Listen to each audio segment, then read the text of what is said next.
Okay, picture this for a second. It's the end of a really long day. You finally walk through your front door and you hear it, that comforting, heavy click of the deadbolt sliding into place. We all know that sound, right? It creates this almost biological illusion of total safety from the outside world. Well, welcome to this explainer, because today, we're going to completely tear that illusion apart. It really begs the question, are you truly safe once you lock your doors? I mean, we love to believe that once that lock turns, we are completely sealed off in our own little fortress. But what happens when you realize the danger isn't actually roaming some distant, unfamiliar street? What if the danger is literally sharing your property line? Let's dive right into this expectation versus reality. On one hand, we expect sanctuary, locked doors, and peace of mind. We spend billions globally on home security systems to keep distant strangers out. But the reality is all about proximity, unknowns, and shared property lines.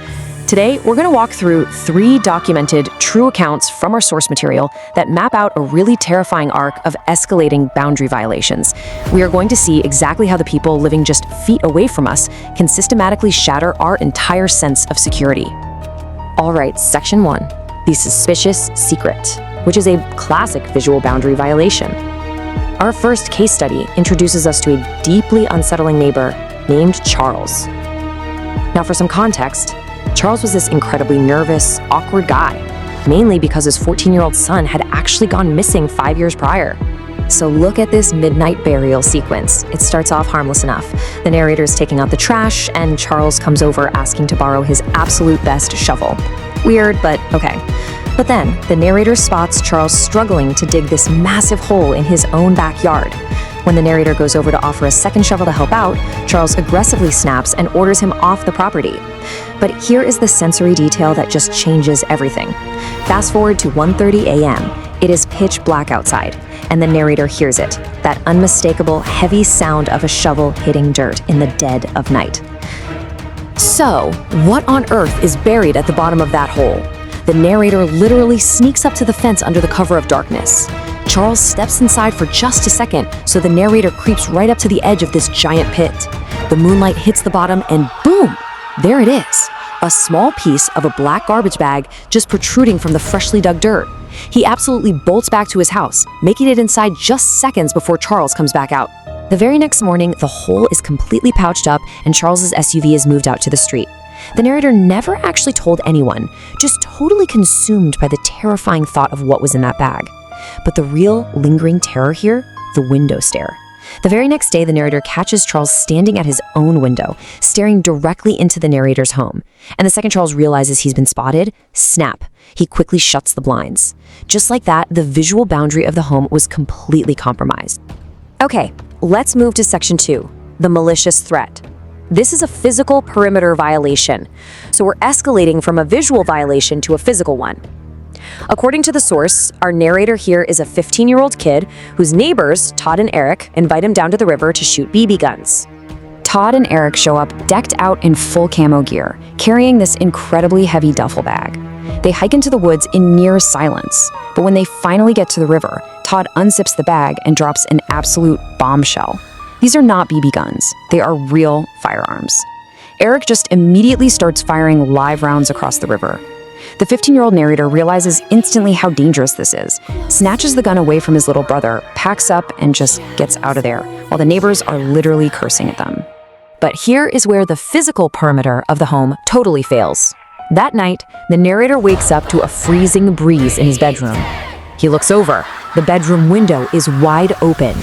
And before his brain can even process what's happening, he feels a hard, metallic object pressed directly against the back of his head. From the absolute pitch-black darkness of his supposedly safe bedroom, a voice whispers one single sound. It was Todd. He had actually broke into the house. Todd leans in and whispers a truly terrifying threat right into his ear. I will come back and kill your entire family. If the kid ever told anyone about the guns, that was it. The physical boundary of the home was violently, instantly shattered. And the psychological torture didn't even end there.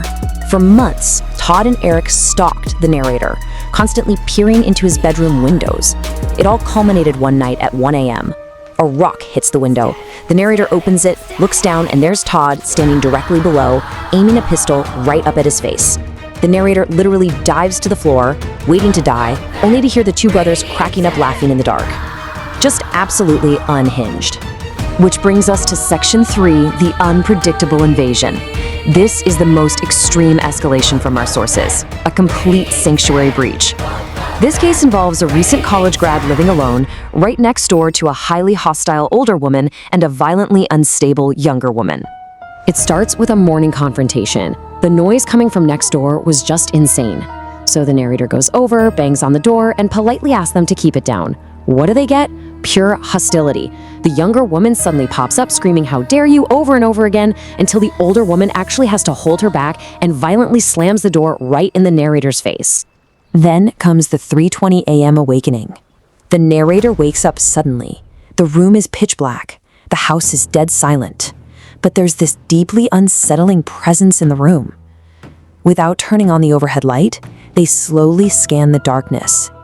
And right at the edge of the bed, literally inches away, stands a solid black, shadowy figure.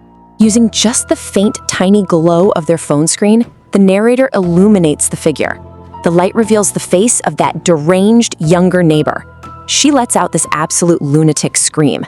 The narrator screams back in pure terror, totally disoriented, and makes a blind run for the bedroom door, literally tripping halfway, as this neighbor is actively chasing them out of their own bedroom. They barely, and I mean barely, manage to lock themselves downstairs and dial 911 while she is violently pounding on the door. The police arrive, right? They take the younger woman away in handcuffs. But here is the chilling conclusion to this whole event. As the officer is asking the narrator if they want to press charges, the older housemate gives the narrator the most intensely evil, hateful stare you could ever imagine. And the horrifying reality for this narrator today, that older woman still lives right next door.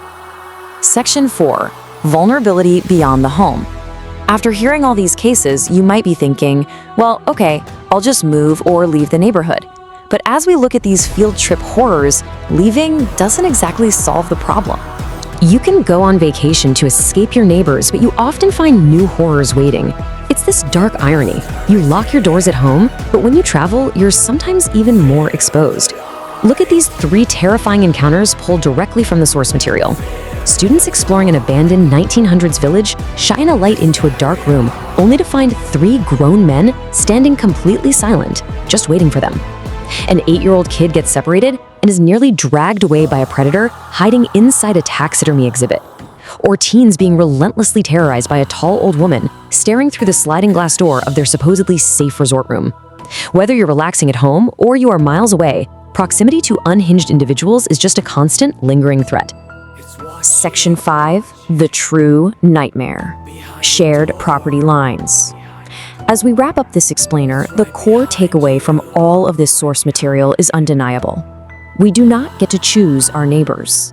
You can build all the privacy fences you want, you can install the absolute best security systems money can buy, but sometimes the true nightmare is simply the person holding the keys to the house right next door. The safety of your home is deeply intrinsically tied to the unpredictability of the people sharing your property line, which leaves us with one final, very important question to ask yourself as you log off today. Are your windows locked tonight?